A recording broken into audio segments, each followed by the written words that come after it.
Est-ce qu'effectivement, à l'université, on se réinvente et comment on se réinvente? Écoutez, on essaye de se réinventer. Je vais essayer de vous détailler la démarche de l'Université de Lorraine par rapport à l'évolution de ces espaces d'apprentissage et qu'est-ce qui a motivé cette évolution des espaces. Tout d'abord, on constate que notre public étudiant change. Il est de plus en plus connecté, il maîtrise le numérique. Utiliser les dispositifs numériques ne pose pas de problème pour lui. Mais par ailleurs, ce même public a peut-être plus de difficultés à rester concentré dans des cours qu'on appelle des cours magistraux, des cours plus traditionnels. Et puis la troisième raison, c'est aussi que les entreprises attendent des cadres d'aujourd'hui et de demain qui soient capables de travailler de façon collaborative, en intelligence collaborative, oui, effectivement.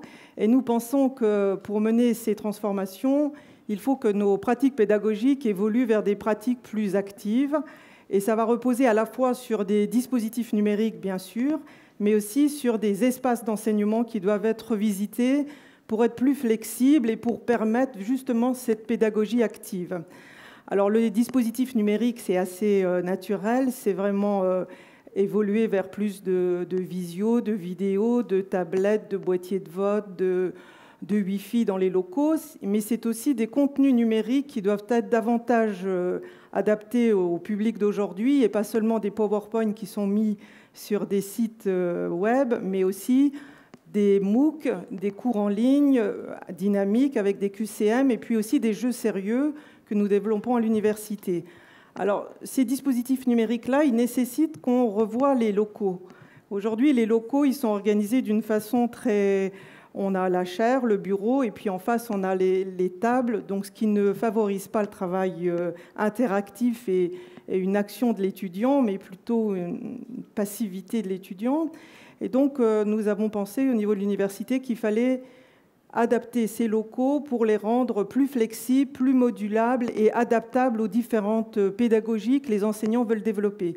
Mais adaptable très facilement dans la même heure de cours. On peut être dans un cours transmissif, cours magistral, et dans la minute ou la demi-heure qui suit, d'être dans un cours plus partagé, plus collectif, où les étudiants peuvent partager avec d'autres, éventuellement dans un autre site géographique ou une autre ville, des éléments. Donc la démarche de l'université, c'est vraiment d'allier à la fois des dispositifs numériques qui sont plus high-tech, et puis également des espaces de cours, mais pas seulement les espaces de cours, aussi les lieux, les halls, les cafétérias, les salles des bibliothèques qui nécessitent d'être visités. Et à terme, votre ambition, c'est quoi? Alors l'ambition, pour les 4 années à venir, l'université souhaite faire évoluer 30 espaces. Alors à la fois des salles de cours, mais à la fois, ce que j'ai dit tout à l'heure, des salles de bibliothèque, les halls. Il faut que les étudiants se réapproprient l'ensemble des locaux de l'université, qu'on ne vienne pas uniquement pour y suivre un cours, mais qu'on y vive aussi, que ça devienne des lieux de vivre, qu'on se sente bien dans l'université. Et puis aussi, on a comme ambition de développer, les 3 MOOC seront disponibles début 2016. Je vous invite dès aujourd'hui à vous inscrire à un MOOC qui est disponible sur la plateforme nationale FunMOOC, qui est le MOOC de l'atome à l'humain et le vocabulaire scientifique en santé.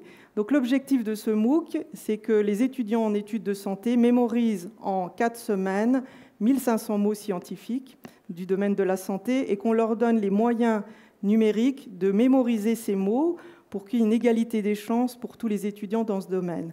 Donc les inscriptions sont ouvertes dès aujourd'hui, ils sont ouverts à l'ensemble des internautes, pas seulement les étudiants, aussi pour les gens qui sont intéressés par le vocabulaire et l'origine des mots.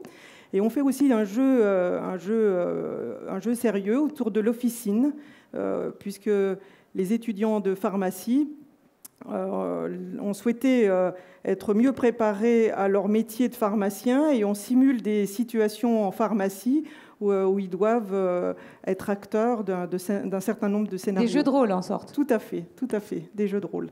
Voilà. Et bien sûr, tout ce dispositif à la fois numérique et d'espace de cours nécessite d'adapter de préparer les enseignants à ces nouvelles pratiques.